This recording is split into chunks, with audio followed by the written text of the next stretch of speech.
Егер әділеттік қыла алмаудан қорықсаңдар, фауахидатан, біреуі жақсы деген. Бұл бауырым, шаман келсе ал, бұл парыз емес, ұрсат, осыны түсініп алыңыздар. Тоқал ешке мүйіз сұрайым деп құлағынан айырып жатыр.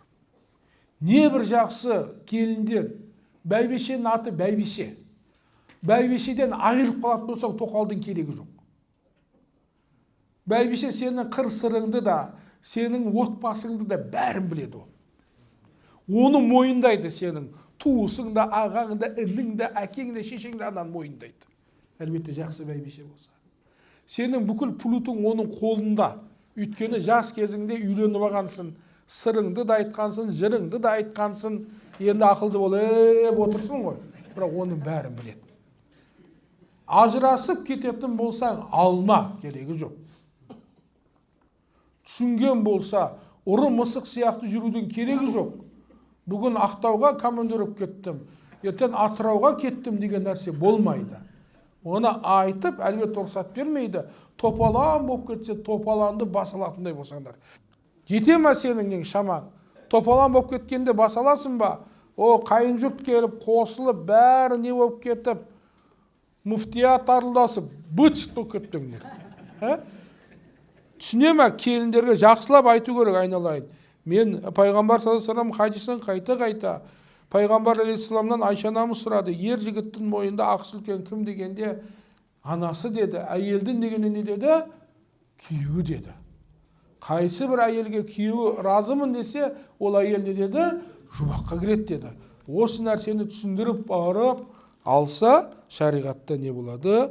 Тура болады. Әгер бір адамның екі әйелі болып, біреуіне қатты көңіл бөлсе, екіншісіне көңіл бөлмесе, қияметте ол сал болып тіріледі, жарты денемен тіріледі деген не бар. Бұл енді қараңыз, әділдік болған кезде барлық күні, тамағы, төсекте бәрі әділдік болу керек. Бірақ махаббатта әділдік бола алмайды ол.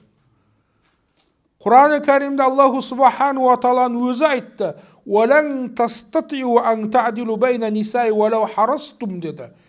Сендер деді, еркектер, еркісілер, сендер әділдікке шамаларың келмейді, жақсы көруде. Әрекет қылсаңдар да, бірақ біреуіне фала тамилу куллу майли. Бірақ не? Біреуіне қатты көңіл бөліп, екіншісіне қоймаңдар деді, тастап қоймаңдар деді. Тоқалы екен, әдемі екен деп, бүкіл немен кетіп қалмаңдар деді. Біреуіне. Екіншісін жаңағы ағашта ілінген бір не сияқты, жүн сияқты қоймаңдар кейін, муаллаққа. Ол бейшара күйеуім бар деп айтайын десе, күйеуі келмейді.